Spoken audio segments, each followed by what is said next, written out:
and one for your dreams.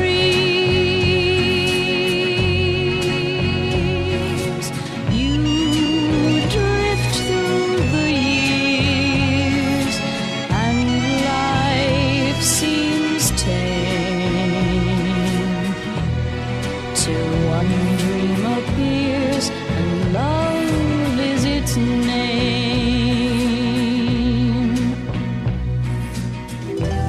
And love is a stranger who'll beckon you on.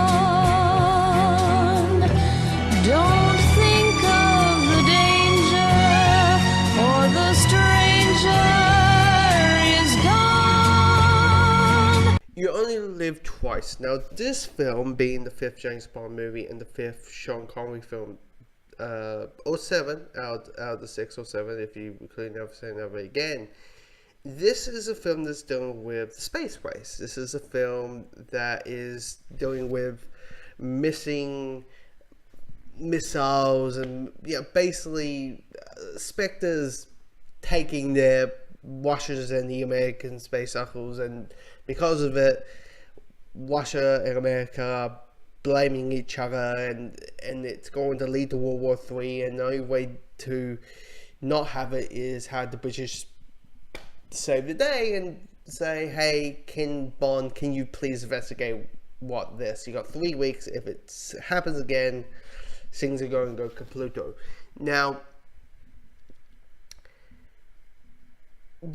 this movie is set entirely in Japan, which is fine. It's cool, great, and there's certain parts in this movie that I quite enjoy. Definitely the first hour. The first hour has this sense of culture towards it I quite enjoyed, while having all the things that you want in a Bond film. You know, you got the action, you got the locations, you got the spying and the espionage and all those things that you want from Bond. But also there's the second half of this film where you're like shaking your head, and when I mean shaking my head, I mean the whole let's make Bond Asian. Like, initially it is a bit of like, to understand Japanese, you must become Japanese. And pre-warned, me just doing the racial stereotype, they do the racial stereotype in this movie, because clearly nearly every Asian actor in this movie is dubbed, because I doubt like Tiger really sounds, you must be Mr. Bond, please take a seat.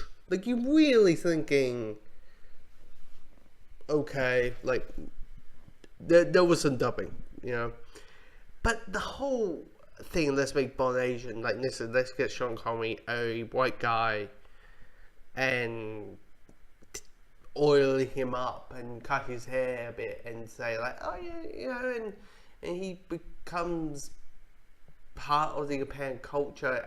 It's one of those things, like, it doesn't, like, even I wouldn't be in 1966, that was kind of cultural segments, but we didn't have the internet. But that was the part I was like, okay, this is a bit weird and all that.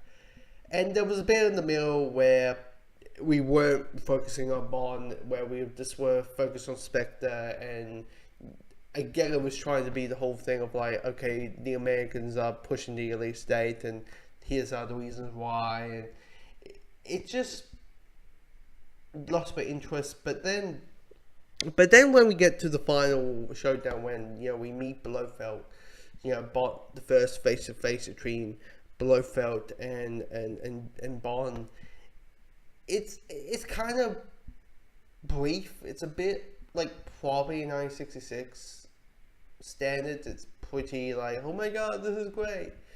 But this is just, it felt just like, oh right, you, oh yeah, I get it, I'm a big deal with the cat and all of that. Clearly the cat's not enjoying it. I mean, seriously, there's a shot where the cat's like trying to get out of the actor's arms, but then Blofeld's just like, oh yeah, Bond, just go in. It wasn't like a big thing. It wasn't like, because they probably didn't know, like, oh yeah, Blofeld is going to be like the Joker. He's going to be like, Lex Luthor, the James Bond villains. Like, it's, but it's just, yeah, this movie is just good. It isn't fine. There's certain things that I'm like, over, or just like, meh, over. But the next one is a big one. On Her Majesty's Secret Service, my friends. That's going to be